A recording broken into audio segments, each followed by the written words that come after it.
Okay, well, should old people get a fitting? Let's find out next.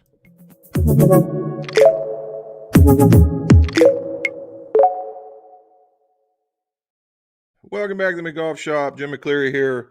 And it's What's My Drawers Golf Talk. Why What's My Drawers? Because old club makers and club fitters are tremendous pack rats, and I'm no different. It's about what's in my drawers in the shop. And it's all about golf club repairs, fittings, and reviews, all so your scores can go low. All right. So before we get things going, I'm going to get a little bit on the, we'll say, tender side.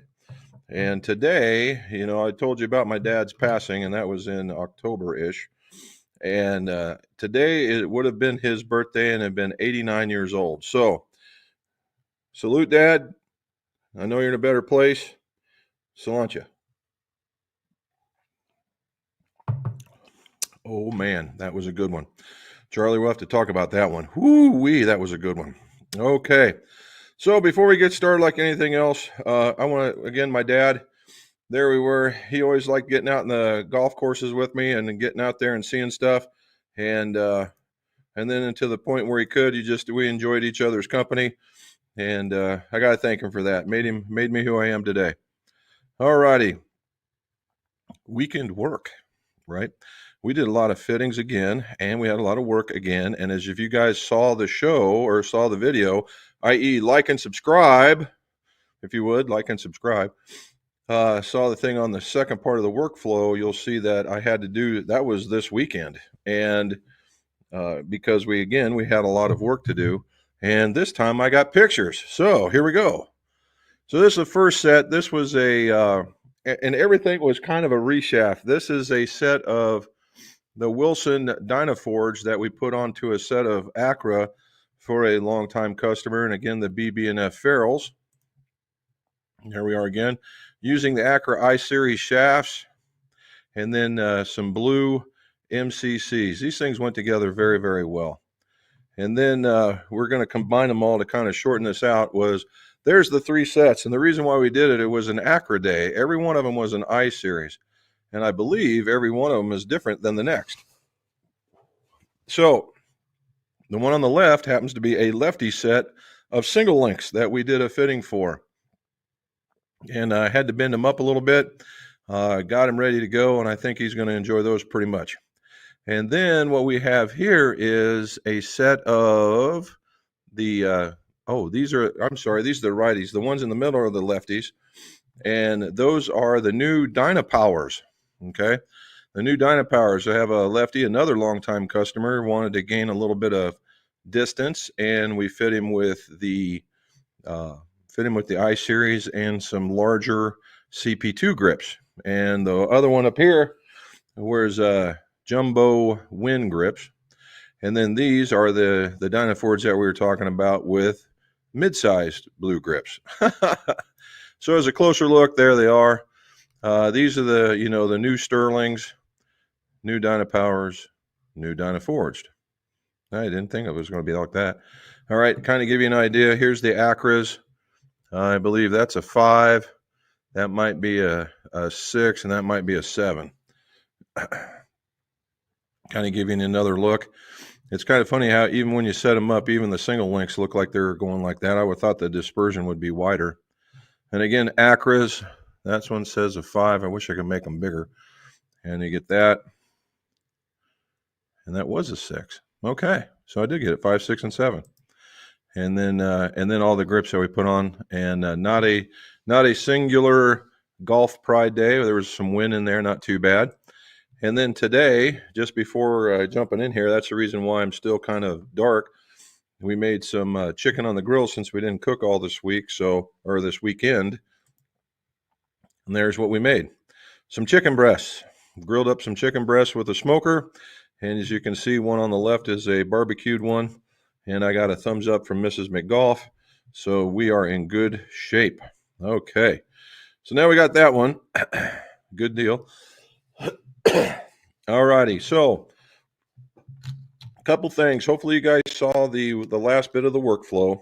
I think it turned out pretty decent. I was kind of with the big mistake right in the middle of losing the voice, I thought that turned out pretty good as far as with B-roll and stuff on it. A lot of information on there for those that like building golf clubs, and way more than I think they might find anywhere else. And then the whole topic here. Do older golfers, and I don't mean, necessarily older. Yeah, maybe I do. Older golfers. In fact, while I was doing some of these fittings, my oldest golfer came in and was getting a grip that Mrs. McGolf put together for him. We found out he's got leukemia, so our prayers are with him. And he's well into his 80s and still playing. And I just got an email from a guy in Cape Cod that is 88, playing with an 89 and a 90-year-old, and they shoot their age couple times a week, he says. So we're going to address his question once we get started. So I made a video. It's not very long as usual, and I want to whether or not add old it to the golfers stage here. need a Actually, fitting. we're going to go full screen, and Premise I'm going to here let her go is for you. that you can't get any better because you're old. That nature. So in this particular instance, we did a fitting, and this was actually a slightly older golfer. However, he was still swinging very well. If you can see, 89, 87, not too bad. And when we looked through it, we did a few Mizunos, did some Callaways, and as it came out, the way that he was swinging, the Dynapower with a Modus R versus a lighter stiff just went better, albeit it went off to the right. But he was fighting some swing issues that he knew about. So we jumped from, here's 150s to 160s, 170s, and then all of a sudden into the 180s. So I'd say, yeah, that one's a good one. Now let's go check another one. All right, in this particular one, Joshua was in his late 50s, and again, he was swinging very well. And he just could not get his hands to go closed. However, he also had a problem with getting to the middle of the club. And so we tried a heavier, and we tried lighter in a previous one with irons, and then we got to this guy. So we let him go with the Wilson 70 R, 200 yards. Got to a Wilson, or I'm sorry, that's a hybrid. Gave him a Wilson Max with a VRTX Blue, and got out to about 212, but then we turned around and gave him a Denali and in an Elite, and all of a sudden he's another 15 yards longer in this particular instance. And we didn't try very many because his consistency started going down, but we worked out some issues on that one. Now let's go find another. Okay, so here's another one where you see this gentleman was just fresh off of a stroke. And as he started out, we got, it was tentative at best. And then he decided that we knocked some rust off, and he started picking up speed. But again, we start going from Srixons, then to an Elite High Launch, and then an Elite X. And then we gave him a different shaft. And all of a sudden, he is cranking it out there. And so that worked out pretty decent. So what you're looking here is this looks slow, but this is an iron versus another iron, and then we get into two drivers is what we are looking at. So as we can see, we had the difference in irons was literally a club, and then in the difference in drivers versus weight and setup, and we are looking at literally 20 yards with that. So yeah, it can happen. One more. Okay, here's one where we get one that's in a driver speed in its 70s, mid 70s to upper 70s, and then you got to take it. So here's his driver, 145, 158, swinging this and hitting it, I will say, okay. Then we go through a lot of the Callaways, and he almost instantly gains a club. And the next one, he goes up and he gains that club and carry and spins out about 2 more yards. See, that the thing here was he hit it with such low spin that he was rolling out, it was like somewhere in that 15-yard range. Well, this club carried way further but spun a bunch. So we get him into a little stiffer action, and now it carries the same distance but rolls out a little bit more. And of course, you see the spin rate coming down. Okay, we try it again with a different club, and he carries it maybe a little bit less but rolls a lot further because he's out there. or his spin rate is literally half of what the Callaways were, and right around 1,800 than his driver. Then we went to the Wilson, put an Acura shaft in it, carries it further, rolls it out further, hits it straighter, hits it better, and hits it with just as low amount of spin. So we're talking, the carry distance not so much, but we're gaining a yard in total distance. So yeah, it's all out there. So what do you think? Can older people, do pretty good from a?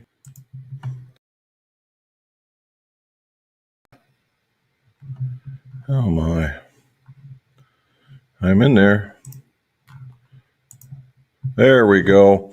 So as you can tell that, yes, getting a fitting does make a difference, even if at the slower swing speeds. Now, the first guy truly wasn't that slow, but he was older, which goes to show that, age is just nothing more than a number, right? Now, the average age of these folks, when we say older, that's all in context, right? For me, older is somebody in the upper 60s, 70s range now, because when I was 40, 40 was the new 30 and 50 was the new 40 and so on.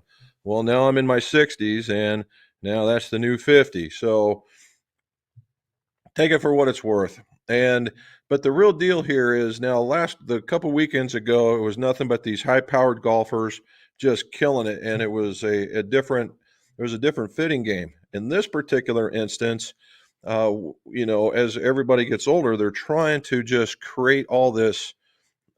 They're trying to create speed, right? And they're making these ridiculous moves in order to try and make that happen. And I've got to be that kind of brutal here because, and I don't want any of us falling into this particular trap. Number one is every one of these guys hit this ginormous block. And it wasn't a fade, it was just this ginormous block. Why? Because they took the club to the inside, deeply to the inside, and then swung around, but never thought to turn the hands over, right? It was all this bringing the hands through just like you're hitting a baseball bat and never really got hands rotating. And when you don't get hands rotating, it's just going to hit this tremendous block. And they're like, why am I always hitting it to the left? Because you won't turn over your hands. I know it feels like you're turning over your hands, but you're not turning over your hands. And let me show you where. And this is how it works. And we go, okay, well, the very next move is the club starts coming more back this way. And now the movement is not this whole tilted behind stuff that they've been watching on Golf Digest or other YouTube people telling them this is how you create speed. And then they bring it back a little bit more towards the center, which is correct. But now they, instead of being this flat, with this club leading well, below the shoulder, almost below the shoulder blades, now they're at what would be considered the type A position. And now they're chopping and they hit behind the ball. And they go do it, and like every other golfer on the planet, they do it once. Oh, that doesn't work. Well, wrong, right? You got to get used to doing that so you can make that move and clear that club away. And all of a sudden, you're going to hit the ball better. And that was the other part, is because they were coming into the inside so much, 90% of these guys were in the heel of the golf club. And I was telling them, I said, if you would turn your hands over, even if you were there, you would at least hook the club or hook the ball, give it all this top spin, and at least it would roll out somewhere. And I said, so we got to really, really work on that. And then the second part is that every last one of them was using a club that was too long, right? And they go, well, I can't get it out there without it. Again, myth number 3, in that the longer club hits further. Well, no, it doesn't. If you can't find the middle of the club face, you cannot hit it further. Okay. No matter if you're an inch longer or 2 inches longer. It's just, that is physics in a nutshell. Okay. So we worked really, really hard, and you saw how all those numbers started progressing. And that was after me kind of showing him the turns and, and lower bodies getting stuck. And there was one guy who was in his 70s in super duper shape. The fella had the stroke, and the reason why he's still standing talking to me is because he was in good shape. And we knocked off a truckload of rust in order to get him to where at least getting closer and closer and closer.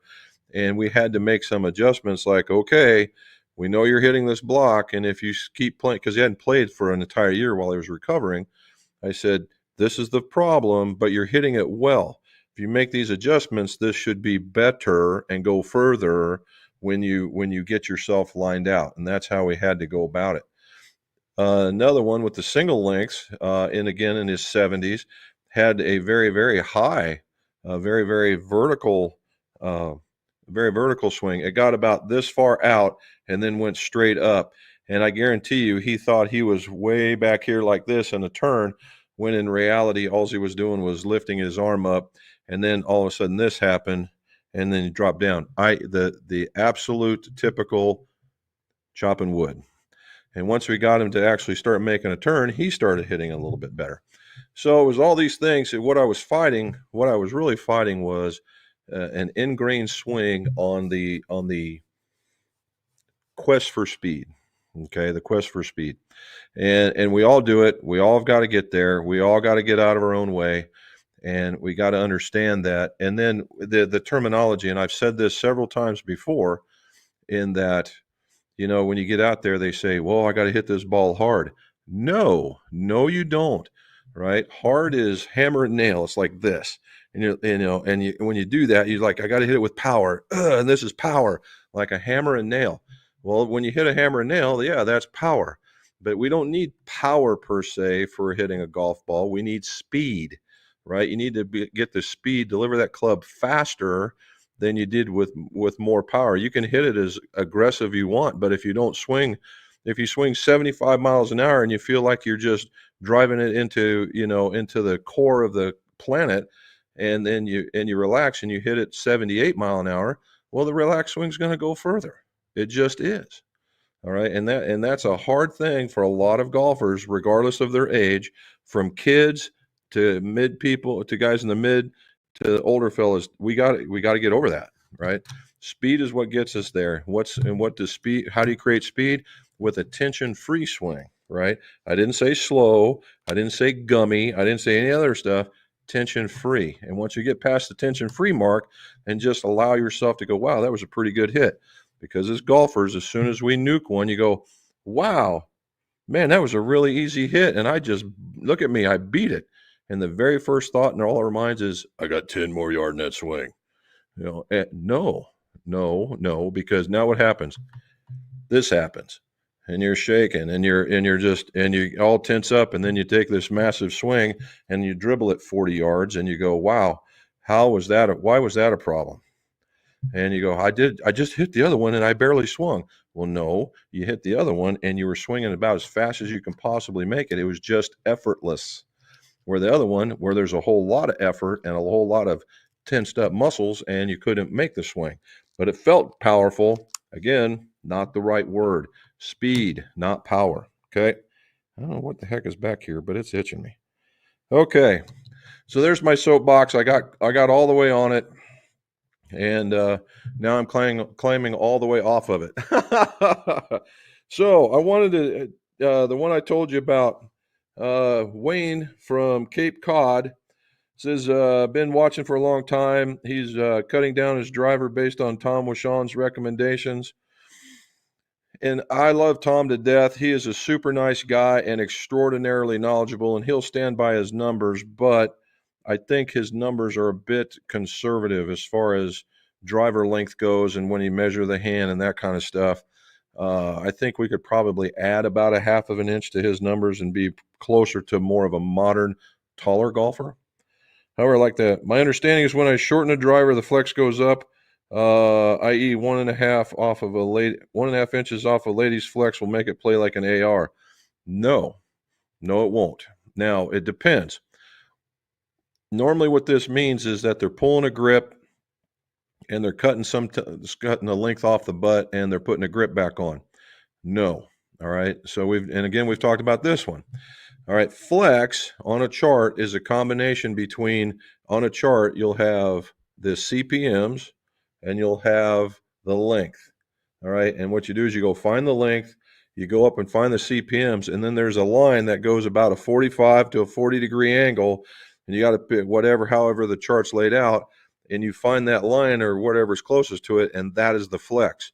So when you make the club shorter, yes, the CPMs will go up, but as a function of making the club shorter. Okay, like a 5-iron, it will say just 270, right? And then a 7-iron is going to be about 270, 278, 279. All right. Now they are the same exact flex, but yet they're an inch shorter than other. See what I mean? So the same thing exists with the driver. Okay. So we knocked that one out of the park. He's playing a ladies flex. Swing weight's at B5 and puts 5 strips of lead tape on it. The standard weight is 9 grams. I don't know whatever. Oh, standard weight maybe of the lead tape. So he added 45 grams. Let's assume that he did. To try and get it back to D0. And I really, really doubt that a ladies driver got to D0. Most ladies drivers are in the C range unless you're using a very, very light grip. However, maybe it was. All righty. So the available weights, any thoughts? By the way, he's 84, has lost lots of distance, but still managed to shoot his age 4 to 5 times a year. So he's a very precise short iron guy. Older he gets, he gets to shoot his age, and so he plays with a 90 and 89-year-old who shoot their scores or shoot their ages a couple times a week. All right, so back to adding the weight. If you add the weight, if you add this weight, and that's a terrific amount of weight, by the way, that's way more than anybody should be putting away. So when you add that weight, let's say he's putting it on the head somewhere. All right, in order to get the swing weight back down. Now that will change flex. All right, and that will change flex to make it softer. Okay, so the rule of thumb is for every swing weight, for every swing weight point, it's about 2 CPM. All right, and if you add 2 grams to the head in order to change it, you might get 1 or 2 CPM out of it.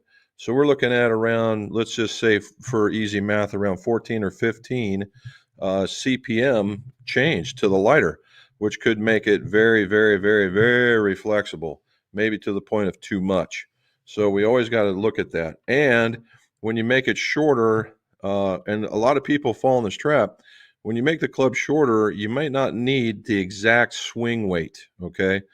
You may need something a little bit lighter just because of the shorter shaft and the balance of the club. You may not need to have that exact swing weight in order to have that same feel. Okay, so let's keep that one in mind. So hopefully that helps. All righty, so we get started. Jeff Wagner, what do you say, man? Hello, he's currently gaming a Green Hazardous Smoke 50 6.0. Wow. Okay. What are some low spin options in the 50 gram stiff flex shafts? Well, okay.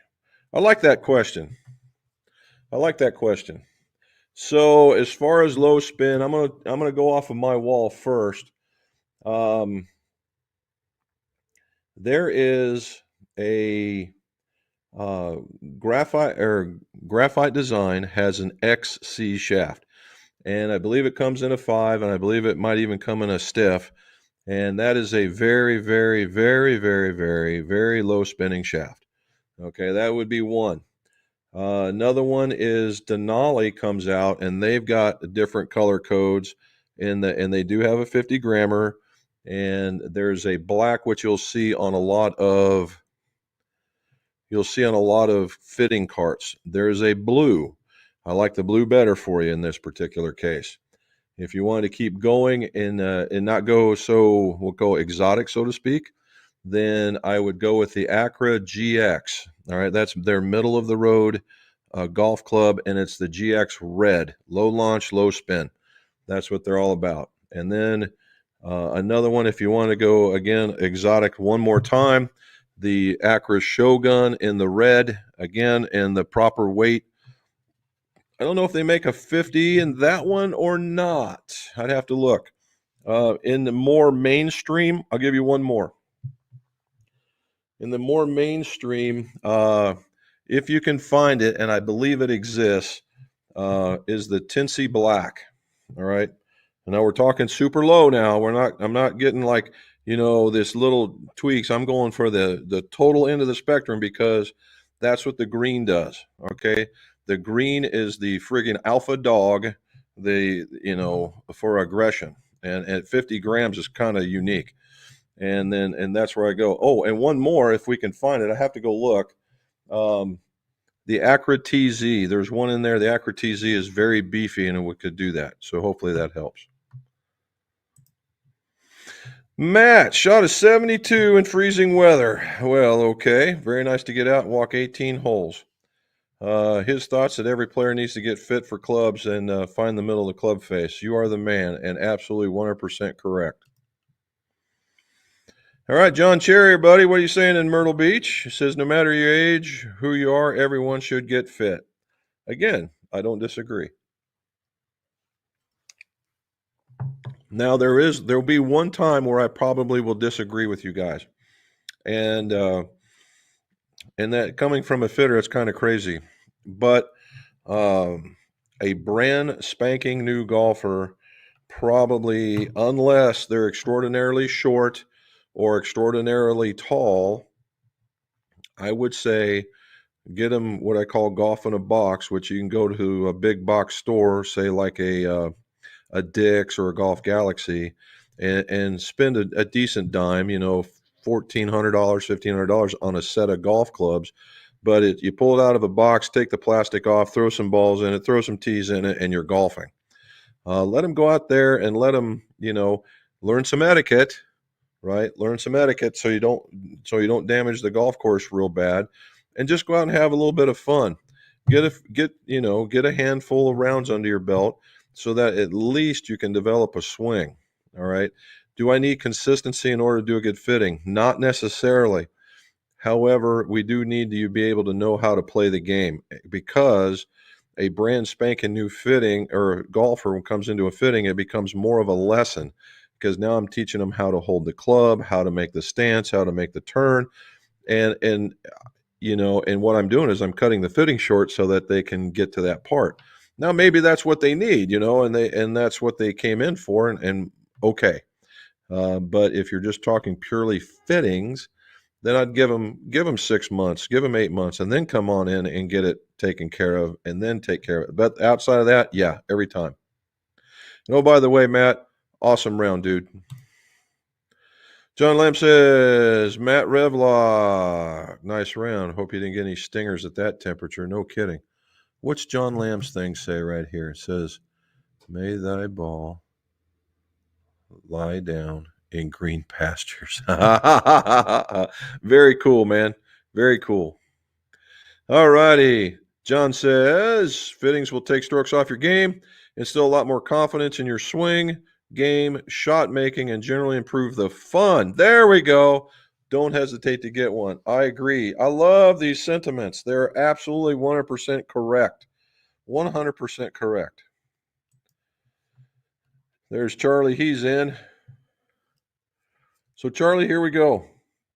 I've got a bit of and normally what I'm doing is I'm watching myself into the screen, and normally I'm right on, but I've got a lag right now, and I'm trying to figure out why I have a lag, and I'm going to find out right now.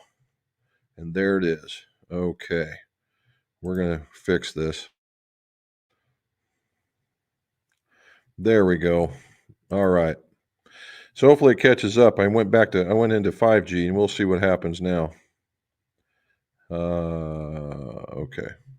So hopefully you guys can hear me still. All right, Charlie, here we go. First one, Elijah Craig, 18. This is for my dad, Elijah Craig, 18. Wow. Now I know why people are just all about this thing. Holy cow. Yeah, that was worth every penny of that one. There might be a 2-ouncer in a way there, buddy. I have to mix it with some other ones. All right, Mark Nat, what do you say, bud? There's Brad. He's made it with us. Hopefully you're so let's talk about, Brad brings up he's in Tennessee, and which is just south of all the flooding. So if any of you guys around the U.S. that haven't been, that are not aware, we've had in this neck of the woods from where I'm at all the way over to Cincinnati and then down into the western part of Kentucky, we've had somewhere around, I'm going to say 6 to 7 inches of rain in the last 4 or 5 days, and it's causing some massive flooding problems. All right, in my town alone, there is a very, very large farm that has more water than it is land right now because of the river coming up out of its banks. And it had to go somewhere because the other side is much higher. That is a lot of water. All right, and it's coming up everywhere. Everywhere there's little creeks and all kinds of stuff that are along a roadway along 32, which we took to Cincinnati, and full, absolutely full and raging. Okay, when you see white water in a creek, you know things are moving fast. We got to Cincinnati, and the Ohio was, these guys have taken precautions and built way, way, way back up off of the thing, and they got high shelves in order to, prepare for something like this. And when we were there, this water was at the basin of most of the pillars that were holding some of these facilities up. So yeah, it's out there. And the last bit, since I was drinking a little bit of whiskey, is that we see the news that Buffalo Trace in Frankfort, of all places, which people would think, oh, that's the middle of the state. Well, there's a big old river that runs by it, and it has flooded Buffalo Trace, one of the largest producers of whiskey. Flooded it. It's at least, and they showed pictures inside the gift shop, and the water's halfway up a full size barrel, which is easily 2 foot. So yeah, it's a lot going on. So if you know anybody in those areas, and I just happen to be, I'm slightly connected with emergency response and know about some FEMA stuff, and the local FEMA regions were all alerted and they were up and ready to respond if needed. But Tennessee, Kentucky, Tennessee, Ohio, and Missouri all had to stay put because their states were going to get impacted. So that's what brought it on, Brad. Sorry. Hopefully so if you guys got anybody in there, send them a note. Make sure that they know that you're thinking of them, and hopefully we can get these guys recovered. Jack King says Cold Lombard. Yeah, we've been started just as of yesterday. It's been in the 50s, 60s, sometimes 70s. This morning it was in the 30s, and we're going to see it again. 30 and 50, 30 and 60, 30 until the weekend, until it turns around. Robin says, hello, Jeff. Robin said hello, whoever she's talking to. There's Wayne. Actually saw the sun today. I know, so did we. If you can see it, it's right there. Right? It's right there. It's crazy. It's about 60 degrees outside right now. It feels like a heat wave. It's awesome. But we need it to dry out, because everything's just an absolute mud pit. There's Rob saying hi to Matt. John says, Charlie got his 790s on Wednesday, so looking forward to some range time. Ah, you did get him. Very cool. That's glad to hear that. Thanks, John and Charles. Charlie says, John Lamb had a few of those this weekend, stingers and temperatures in the 30s, very low 40s, and although they didn't feel warm. I don't know how you guys do it, bud, but hey, you guys are both you guys are my hero to be able to get out in that weather and do it. Although me and Pete and Bob did it, and we did it in Myrtle Beach of all places, but we did it. Hey, Bill Nauman, what do you say, sir? Cheers to your dad. Thank you very much, sir. Appreciate it. We're going to keep going with it. I'm just super impressed. I just opened this thing just to bring it down so I can impress you guys that I had something that was 18 years old. Awesome. Just plain awesome. Okay. Matt, Robin is making dinner as we speak, and it smells great. Very cool. Like I said, I just did the chickens. I gave a slice to Robin. I got the thumbs up. So that means chicken braids coming my way. I love that stuff. Jack King, today would have been my mother's birthday at 107. Woo, wow. Very cool, Jack. There's a lot. I had in my sister. She's got a couple relations that some of their parents were on this day as well. There's Robin saying hi to John. Charlie saying hi, hello. There's right back. There's Steven. Shot an 82 with 3 doubles. Sunday got rained out. So let me tell you my conundrum here. The place that one of the places I like to play is called the JCs of Chillicothe. Bob works out there. He's the guy that cuts cuts the greens. And if I didn't know any better, I would keep him on because of just the sheer amount of care or at least detail he takes in making that happen. However, I don't know if they are.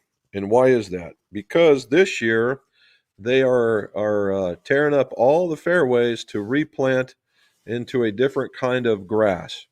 Why? I have no idea, but that's their plan. And other golf courses have done it. And I think maybe it's just that time. They've had enough time that maybe it's time to get new grass. I don't know if there's a time limit for grass, but hey, there you go. It was just going to be 9. They decided to get all 18, and they're turning this thing into a par 3 course, which honestly, I think that's kind of cool. I'd like to be able to go play golf and practice those shots that normally beat up people for scoring. I think what we'll see is if people take this seriously and just leave the driver, leave the hybrids, and just take the irons and go, right? And go play. That by next year when this happens, the scores will be absolutely slaughtered, right? Because you just get good off the tee and man, you got the rest of it dialed in. So that's good. But anyway, not everybody's going to react like that. And so the local golf courses are going to see an influx. So we've kind of had this trend. One of the golf courses that was shut down is being re-turfed or whatever we're seeing, and hopefully we'll see it open, and maybe it'll take some of that overfill because the next place to go is the other place I like playing, which is Crown Hill, and I think Crown Hill will be packed to the gills. And that's not what I want to see because I like Zen golf. I like getting out there and concentrating on golfing and not worrying about my pace, although I'm not slow by any shape of the imagination. Uh, but I hate holding people up and I hate being held up. All right.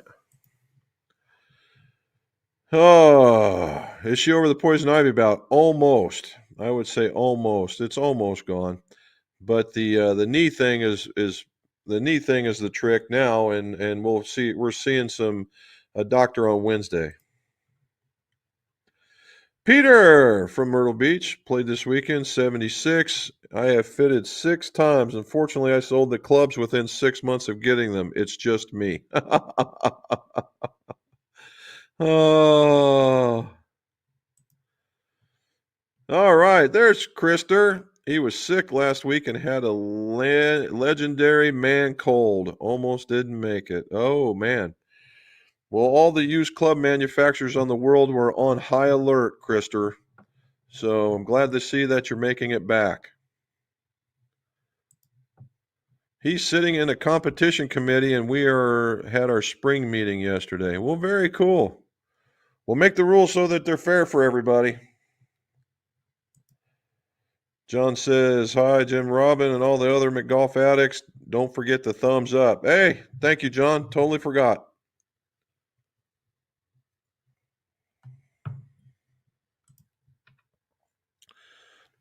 You need some gyms for good old colds. I'm sure in Sweden they probably got a few things like that that they could use. I have no doubt. And Charlie, for your own information, Robin pulled out some vanilla Jim Beam vodka as in remembrance of my dad because they were buddies, and she just went in there and forgot that she didn't pour in her Dr. Pepper or anything, and just took a big old swig. And she was like, "Ooh!" And I was like, "What's the matter?" She says, "I forgot to add the mixer." And I was like, "Oh." She says, "But it wasn't that bad." So maybe we're toughing her up, Charlie. Poison almost gone. Drinking Jim Beam, Vanilla Toast, and Larry. There it is. Lawrence saying, hey, Jim and Robin, heavenly happy birthday to your father. Thank you, sir. I appreciate that. There's Charlie. Now, I tell you, Krister's not afraid to get into some of that. He's shown some beer that he has had, and it looked pretty good. More of an ale kind of thing. I'm down his path. Those pale ales, no. But the other stuff, the lagers and whatnot, it looked like he was Krister likes himself a not a thick neck beer, that dark stuff like a Guinness, but next step down. I'm with him. Peter, no, you didn't. Your son took them. There you go. Robin saying hello to Brad. Charlie, Stingers, the bane of cold weather. Ironmans in the fall are usually good for a few up here. Softer ball keeps them in your pocket and warm. There you go. We all know that you want to keep your balls warm, John. Hello, Bill, and thank you. Yes, yes, yes. If we could avoid those shot stingers, would be a thing of the past. Yes. Oh, yeah, get rid of thin shots and no more stingers. That would be awesome. Hi, Stephen. Hey, speaking of stingers and whatnot, I did do the testing on the Elite irons, and I got to tell you that they're for real. One of my favorites. They, from a feel, performance, sound, look, they're jacked loft. So if you're a high swing speed guy, you probably won't like them. But boy, oh boy, oh boy, these things are really nice. For that. Now, if you're a higher swing speed golfer, the new Apex are no joke either. And if you got to have something a little bit more forged, they do have the TCB. They're a little bit harder to bring around, but at that particular point, I think I would change modes, and I would look at either the Mizuno S3 or that new Forge product. Both of those are stout. All righty. Hi, Peter. There's Liz. Can you tell my youngest to switch to golf because she keeps swinging the lacrosse stick? Oh my God, Jenny, go play golf. Your dad would love it if you did that. It would give him an excuse. And I think you know where you can at least get some decent golf clubs. And quit swinging the lacrosse stick in the house. Actually, you know what? Let's go back to that. I will say this, Jenny, if you're listening, some of the best golfers that I have fit that were women or girls were ex-softball players. Absolutely destroys it. All right. You would be surprised how far because you've developed bat speed.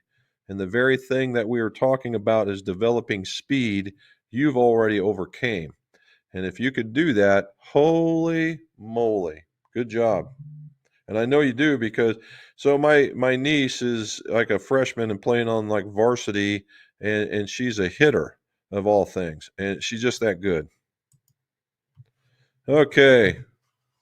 John says, oh, it's Henry. Oh, the youngest. Whoop, I got to go back. The other way around. The youngest, Henry. Okay, let's go back. I forgot youngest. Sorry, Henry. All right, Henry, same thing. Switch to golf. For a whole nother set of reasons. Is that you're stronger with your upper body, and you probably beat your dad in the span of 6 months. And I know that would be fun. Have some fun with it, man. And again, quit swinging the lacrosse stick inside. All righty.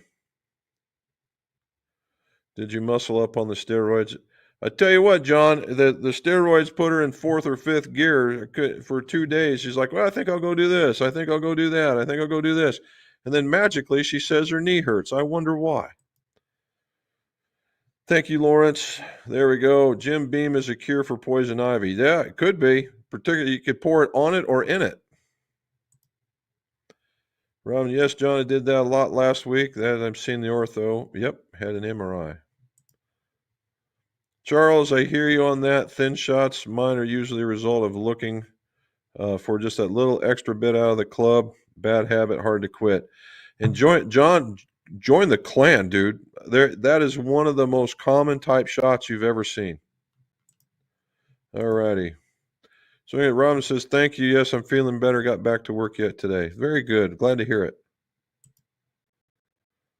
Slats, greeting from sunny Southern California. How are you, sir? Alrighty. Glad you could make it. It's only, what, 3 hours behind? It's only 3 o'clock there. Well done. And get a few more Southern California folks. Emmanuel, he made it in. Sorry he's late. Very busy. Nice. Crappy weather. Also, let's go get our clubs re-gripped and broken. And one what? Crappy weather. So let's get our clubs. And one broken bore through. Oh. You know what? I like bore throughs. Why? Because not very many people know how to do them, and I do. And it's actually, once you get good at it, it's just like changing out anything else. You just got to know the tricks of the trade. There's Robin talking to Slats. Hello, Emmanuel. Big gripping day. Robin in the last 4 days, not including Sunday. I would say she probably got real close to putting on 3/4 of a case of grips. That's how much we had going on. Of course, I've had to readjust the gripping station a handful of times for some reason, but she killed it. Alrighty. Krister, hope you're doing much better. We need some more of your golf journey on YouTube. Yeah, I'd like to see. The last thing we were looking at was a hybrid. I think the last thing was a hybrid. I'd like to see how that's doing. There we go. Everybody's glad that Krister's feeling better. How about that? This is what you call a community. Okay. Vic says Golfwork built his to spec 5 grams between the clubs, and all my 7 irons are D7. Wow. That is one heavy golf club, Vic, unless it's really, really long. But hopefully you like them. Now, I will say Golfworks and those TS lines, I think those would probably be some really special golf clubs. The stuff they make for left-handers, not so much. But those other ones, pretty doggone nice. John Lamb feeling better. Thank you. Schlatt. My tendency is to take the club too far inside and block my shot. I have the same handicap as you. I'm a lefty. That's what I just. That's what I just told another guy. Was like, "Oh, I bet you shoot really good." And I said, I'm in the 80s, and and he says, "What's your handicap?" I said, "I'm left-handed." Yeah. The taking the club to the inside is the reason why, and it's purely a belief of my own, is that it's easy. Okay. It's easy because the club stays low and there's not very much effort to making that happen, right? So when you bring it low and you bring it back, you feel like you've made this turn, but you're still out of shape because it's very, very low. And now you got to do all this work and you go, wow, look at me square up and watch it block away from you. And you're like, but if you were to take that club, and the thing that'll help, and when I tell everybody this when I do the fitting, when you bring that club back, keep that face looking at that golf ball as much as you possibly can. And all of a sudden, they're up here. Now they're up here. That's a pretty good spot. But the thing is, it probably feels like they're vertical because they were really literally down here. And now you get right to here, and they go to try this turn, and they get right to here, and then they dive into it. If they could just keep that same turning and posture, it would be amazing. But what we're doing is we're trying to change years of that particular move, and so you're gonna have to live with about 20 bad shots before the 20 good shots show up. Jeff, we're going to try the even flow black. You're not wrong with a low spin option, but I'm just not an even flow guy, John. I just never could come around to that shaft. I just don't think it delivered. That's the only reason. I didn't think it felt good. None of them, the greens or the blues or none of them. Oh, Brad just got some new Tacoma 201s. The build with 2 or 130s. Woo-wee! At 1 3/4 over. He's 6'6". Anyway, the shaft hitting great balance with adding 0 weights D79. Well, that when you add almost 2 inches, Brad, you're looking at somewhere in the vicinity of 12 swing weight points. So if you, 12 swing weight points. So a little bit less, maybe 9 swing weight points. And if you assume D0 to D2, you're not too far away. And that's with a standard grip. Not bad. And but I bet the balance feels pretty good because the 130 in there to make it longer, it'll still feel heavy, don't get me wrong. But I bet the balance is not too bad. Good deal. Hopefully you like them. Oh, I will say this now that Brad's got me on that thing. The Mitchell Golf, right? I've got a Mitchell machine. It's called the Mitchell Club something plus because I can bend hybrids in it. And it's a plus machine. Well, one of my springs broke. And man, it was just a pain in the butt. So I finally called him. The guy knew exactly which one I was talking about. And I also got some of the new pads to set the irons on and got them in there and put the new spring on. It's like a brand new machine, just that little bit. And they could recondition it. They said they reconditioned this thing for like $500. I'm seriously thinking about that because I've had this thing for 20 years. And for $500 to get that thing back in great condition, easy. I just don't know how long it would take them. And but that I'm telling you, that is a one hell of a machine. And for a loft and lie, well, we can't beat it. Anyone have experience with the KBS Tour light shafts? The KBS Tour light, I carry KBS all the time. Kim, I wouldn't consider him like a close friend or anything, but I consider him a very good acquaintance. And the Tour Light, the Tour Light is in the same kind of flavor as Dynamic Gold versus the Dynamic Gold Light or the Dynamic or just the Dynamic shaft. The Dynamic shaft or the Dynamic Gold shaft, the Dynamic Gold and Dynalite. There you go. I'm finally getting it. The Dynalite shaft, which is now equivalent to, let's say, the Elevate or something along that lines. It is a softer version of the Tour shaft.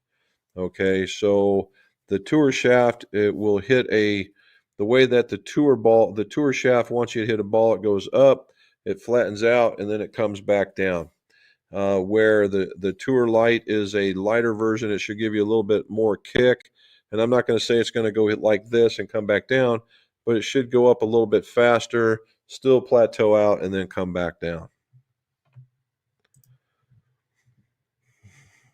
And it will be, if it's stiff, it's stiff, it's stiff. Okay, here we go. Krister is looking at a new one. Talk about mini drivers. I thought you had one. Made me think of a new project. Take a Wishon 91911 and build a mini driver 43. Add some weight in the hosel. Swing weight up to D4.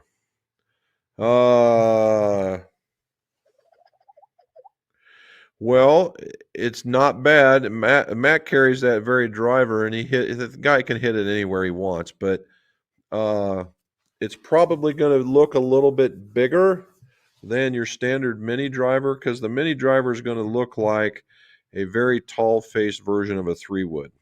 So keep that in mind.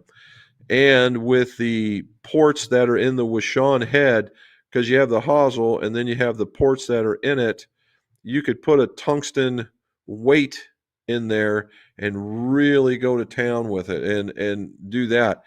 And the thing is bendable, so if you need it to be a little bit flat or a little bit upright, you can do that. And there it is, because Matt is all about being a Wishon guy. Josh Foltz, hello friends, happy Masters Week. Is there a maximum amount of? I don't know. In some cases, I don't know. Maximum amount. So here's one. Who's the pick to win the Masters in your opinion this time around? Is Scheffler still number one, or are we looking at a hot runner? Happy Masters week. Here we go. Matt's picking Rory, apparently. Mark did a ping driver fitting and got fit into a 440 max, but had to question the data that I was hitting a 280 with a 95 mile an hour swing speed. And the best day with my 4-year-old thoughts. Well, so here's the thing. The rule of thumb for a driver, for the most part, is 2.5 yards per mile per hour. Okay.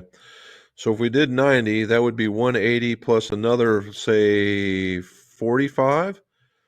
So that's 125 plus another 5. So that's 10, 20 yards. That's 245 plus another 1/2 of that. Another 10 yards. So about 1055. So 260, one heck of a poke. 280.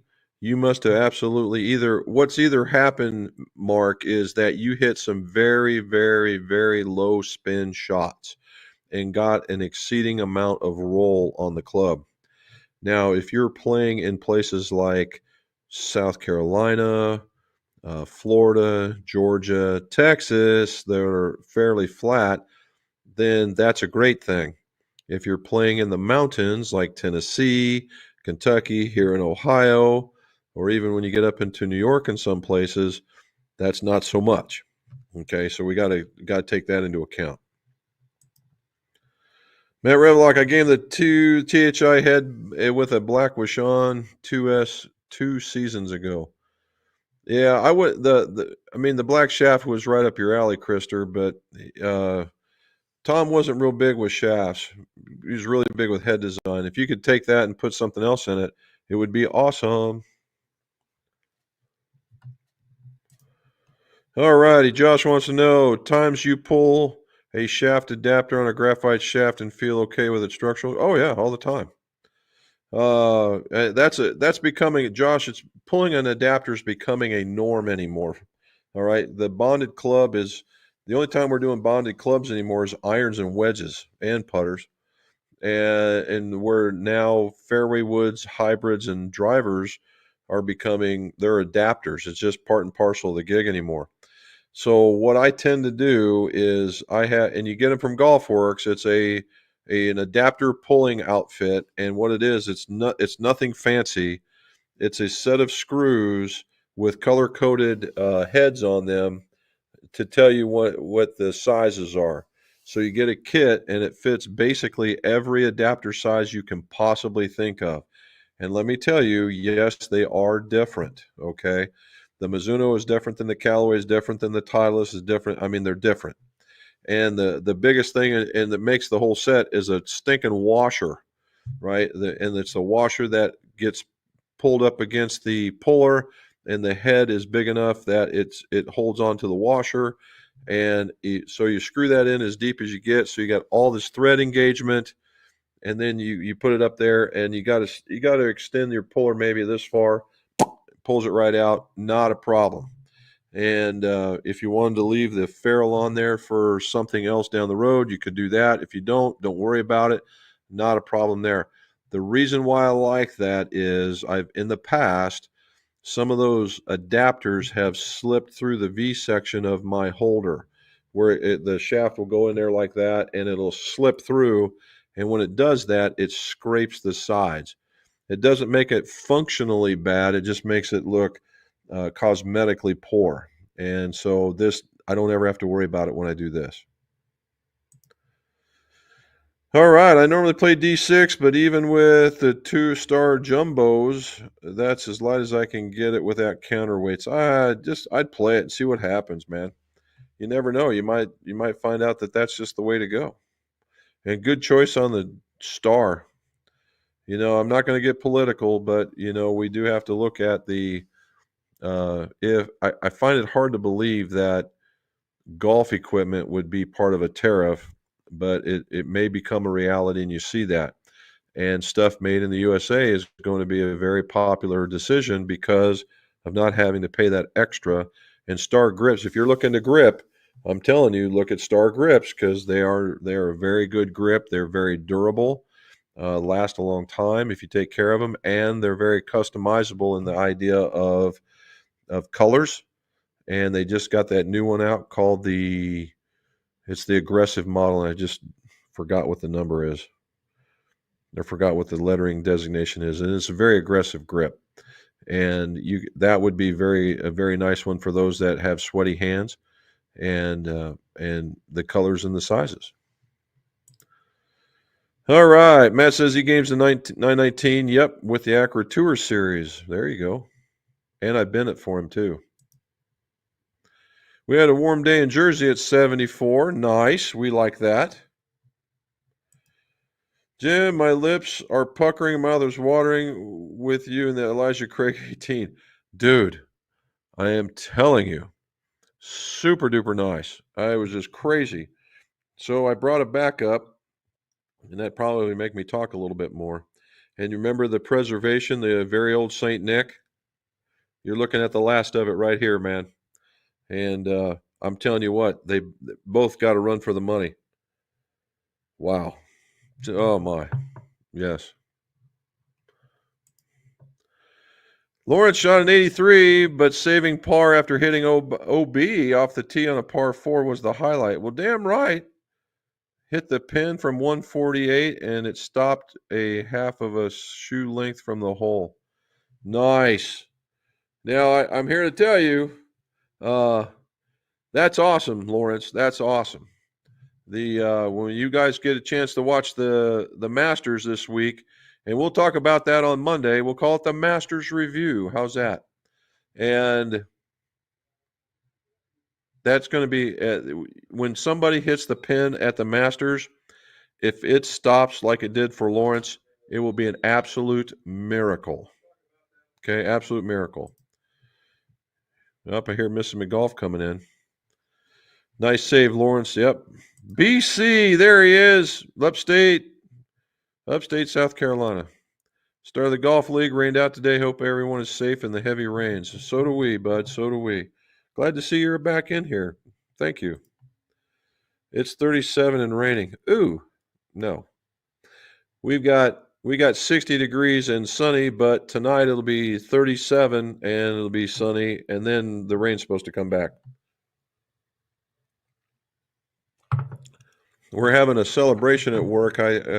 My team got 1,000 days without a injury, so I'm cooking them footlongs with sauce and chips and a cookie. How about that?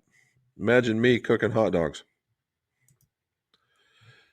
Oh, Willie says, good evening from England. How are you, sir? Do you have any tips on a rough putter grip? Oh, on a tough putter grip. I saw your vid recently and you noticed you plugged the weep hole with your thumbs. Does that help? Oh, for getting on a tough putter grip. Oh, I got you now. Okay, so if you want in the one that I put out last night, I got pretty deep into putting on a grip, and what I do when I plug the weep hole, because when you go to push it on, it creates an air pocket, and that air pocket helps put along with the solvent, helps push it on. When you push it, when you just grab them both, like I said, and you just try and slide the thing on, and it allows all that stuff to come squirting out, that it doesn't allow that to happen, and you're just hoping that you had enough solvent on there in order to take away some of that friction causing that problem. That's number one. Okay, and if you do have that, and if it doesn't weep out when you do it without plugging it, you're not using enough.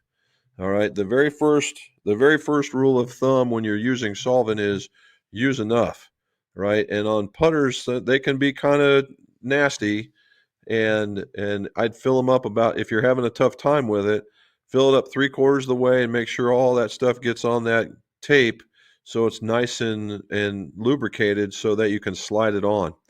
The other thing you got to be watching out for is if you're using we'll call a synthetic grip, and that underlisting gets caught on the edge of the shaft and it starts tearing.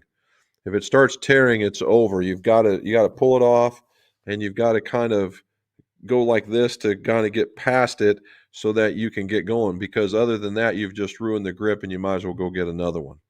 So the very first thing is use a lot of solvent. Number two, make sure that solvent gets on that tape so it's slick on both sides. So inside the grip and on the tape. The third one is put a finger over the weep hole so that you can help create that air pocket and slide it on. And once it gets going, don't stop. Okay. Now, if you're having troubles getting it started, I see a lot of that with those winds, and most certainly so in the flat sows. And you got to kind of wiggle it on, and then once it gets going, just don't stop. All right. Johnny Moore, having a hard time deciding whether to reshaft my 2010 TaylorMade burners or get new set of clubs. I'll be 70 this year and I'm currently using a stiff shaft, looking for advice. Okay, so Johnny, in 2010, we're talking about now 14 years, okay? I will tell you beyond a shadow of a doubt that the technology in golf clubs has risen to the amount that it doesn't matter what you pick, you should automatically do better. Okay. From 2010 to now, the strength of the lofts has gotten more. Okay, has gotten more. And so in every case, you should hit the ball further. Okay. Now, this is assuming that even in 2010, average golfer, Johnny at 70 years old, average golfer just 70 years old. If you've had some medical issues that's changed what's going on, I still think the fitting, just like we were talking about, the fitting would help you realize the benefits of the newer technology. If you are a smoother swinger from 2010, they really didn't have the types of shafts that were available or now that were available then. They're better now. All right, the QA has gotten better now. The technology and the components of a graphite shaft have gotten better now. And you can get some really lightweight stuff. You can also get some fairly lightweight stiff stuff, which is one of those that if you looked, one of those was that example that I was using because he had an aggressive swing, albeit it wasn't very fast, because it had so much torque in it that the stiff shafts tend to work better. So yeah, I would go looking. Number one, I would go find a fitter. I wouldn't go to a box store, but I would go find a fitter and let them fit you. And to kind of keep you in the groove here, at 70, you would have been the youngest guy fit this weekend. Okay. Extra solvent push fast. That's coming from the golf master or mistress herself. Barry Hill, he's back. What do you say, bud? Took lessons for a year before I was fitting. I'm a Mizuno brand golfer, so I was limited to their clubs. I really like the new high launches. At 7 years old, do you think I would be improving my speed that much? Barry, it depends on where you're at in your level of fitness. If you're a guy like me that sits behind a desk for the longest part of the day, and I come here and I do work, so my idea of getting a workout is just staying up longer. I don't really get the chance to do workouts. But even at 7 years old, Barry, um, as a matter of fact, you're probably in the prime candidacy for this. If you're the stronger that you can get, the faster you can get. And these guys at TPI, or I'll even say it again, Dr. Guidry, Guidry, he is a guy he's a doctor of physical therapy and is a TPI guy. And he's got these workout regimens that are not very long. They're not very strenuous, but man, do they hit target areas. And yeah, you can get faster. I did it. I did it in my late 50s, and it was crazy, the improvement. Why am I still not doing it? Because I'm a giant bonehead. I should be doing it. And once I get my shot back in line, or because every time I want to go do this, something happens to me. All right. The last time this was, I got a promotion and I had to start basically all over again. And I had to take time to study my spot in order to make sure that my guys were taken care of. Now, this time around, I thought I was going to do it again. And our company is in what they call transition, where we go from one company to another doing the same exact job. But we got to figure out again, I got to look out for my folks. So my time will be taken up with that. But after that, yeah. All right, here we go. Mike Sloan from West Virginia. What do you say, sir? Thank you for joining us. Johnny says, hi, Robin. Hello, Barry. Hello, Mike. Here we go. Cincinnati is a huge barge traffic inland ports. Lots of ways built to control the river, or it was when he lived in Dayton for the water. It's it was John. It was a massive uh, massive amount of rain, and it's not just in Cincinnati, right? Because the folks above there are getting it, and it's just come flying down. And it's the same thing for us here in Southern Ohio. We won't see a lowering of the rain because all the stuff they get north, if they don't get anything north that comes flowing down, then we'll be okay, and it should recede fairly rapidly. But if not, it's going to stay there. There's sis, great grandma was Swedish. No idea what she drank. Well, if she was part of the McCleary clan, we can just imagine about anything. Mark Heelan, have you ever tried Velocor iron shafts? Let me think. I have not tried the Velocor iron shaft. I have worked on them, but I've not hit them. But knowing Fuji the way that I do, they actually probably a pretty decent little iron shaft. Of course, we know Fuji's really known for their driver shafts, but in this particular instance, they're hitting a home run with the Ventus. Pardon me, the Ventus line. And if it translates into the iron shaft, that would be particularly awesome. And I'm not a charter member with them. I just know them. I know Chad over there. He's a really nice guy. And I think if I needed some help, he would probably help me out. But I think very highly of Fuji shafts. I just don't have room. But I do like them. Now, what I would like to see them do, and I just don't know their lines or their SKUs well enough, is that if they're having that much success with the driver shaft, I'd like to see a hybrid in there as well. Thanks, Charles, for sure. There we go. Hey, James Geiger. I agree with getting fit. What's your thoughts on an independent fitter like yourself versus large major companies like Ping, Callaway? Always felt rushed in company fittings with time limits.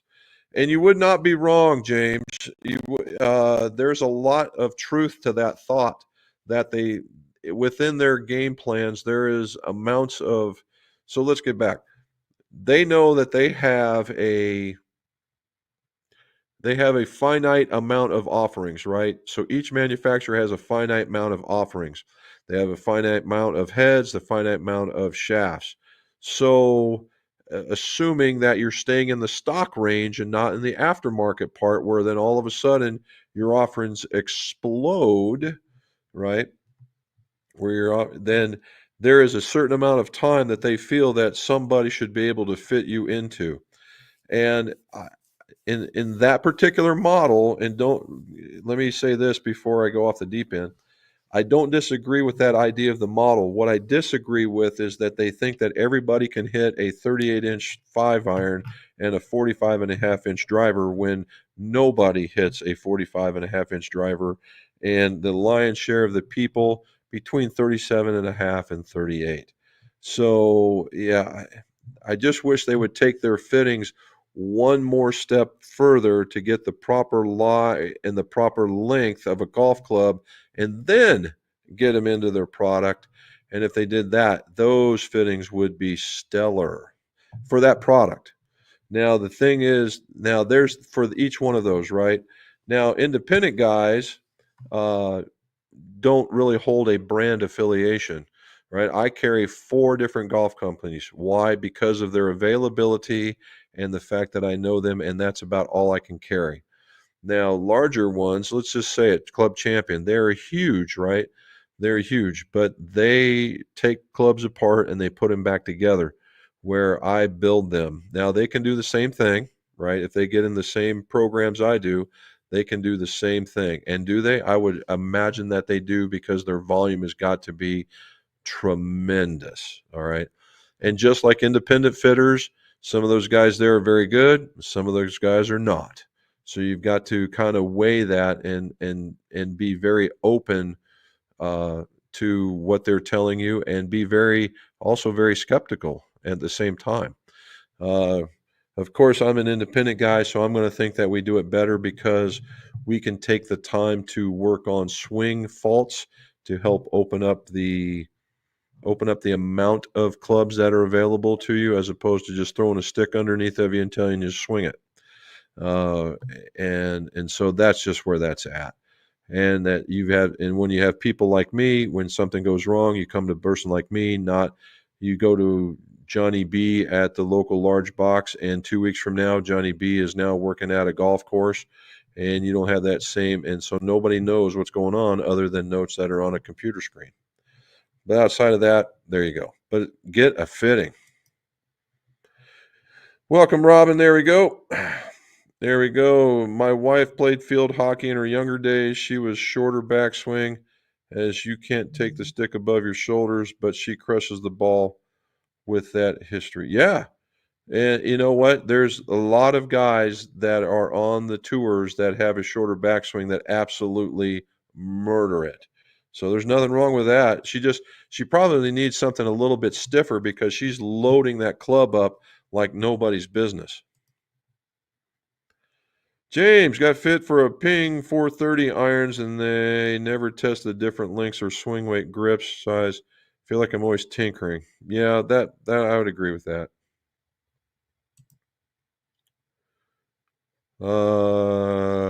Would gold mid 115 be okay for a 4 or 5 iron still playing Apex Pro 21s? I like the dynamic golds, Lawrence. The dynamic gold mids. I am not a dynamic gold fan, but the dynamic gold mid, dude, I'm all over it. In fact, they're sitting in that bag right there. I like the way they perform, and I believe in my heart, I believe they're Dynalite golds just recreated, and they're very nice. So if you like the 115s, fine, but keep in mind they also have a 100 and a 95. Which one? Robin says to Liz. John says to Krister, the Washawn 99 is a great driver. Yep, they are very nice. He gained one. Yep. The club builder I go to when I get fittings fixed is a certified fitter. Well, then he should be able to bend it. Jason B, my wife got me a 410 irons a couple years ago. I can't hit them very good at the moment. I thought about getting them fitted. Well, yes, I can't disagree with that. One iota. Says hello, Jason B. Jason B is saying hello back. There's the golf addict. How you doing, buddy? Is the snow melted up there yet? I think Ludwig Aberg has a chance this year's Master. He finished last year. That's not a bad pick, although I don't see him. I haven't seen him in the leaderboards very much, but the dude is strong as an ox. Hits the ball a country mile, which is kind of what was helping him out, I think. If he develops a touch, he could be a dangerous pick, that's for sure. That's what she said. I did. As I still miss the paddle wheeler days down the trips of the river out of the Cincinnati. Yeah, they got some now. They got a river cruise that supposedly stops at a couple of distilleries, and there's another one that's a dinner cruise, and they still have them down there. They're very nice. Yep, Golf Addict says smash that like button, everybody. I appreciate that very much. Home course opens on the 14th. Oh my God. The Golf Addict is going to be a happy man. John's talking to Krister and says, a good bud of mine and one who keep deep pockets on the course was a Sean dealer. He built me a set of 752s. Nice. There's a very nice set. I've gamed the NQX1 length. I don't see you liking those, Krister. I just don't know. But they are neat. That's one of those I built this weekend. Nice. And thanks. There we go. So, oh, here we go. Snow's all gone. Game is on. Well, you got those new TaylorMades that you got to get. I want to hear after the Masters. I want to hear all about how good those things work for you, because you just really got all kinds of high hopes, and I hope they work good for you. All right, guys, it's 6:51 my time. We got down to the end. Golf Addict got us going where we needed to be. And again, thank you for joining me. Tell your friends and your family that they can join us too. Don't forget to hit that like button and watch out for our video coming up. This week. I hope to get it well before Sunday, and it will be on the it will be on the Elites. And again, Dad, glad to see you up there. Heavenly happy birthday. And again, as always, let's see your scores go low.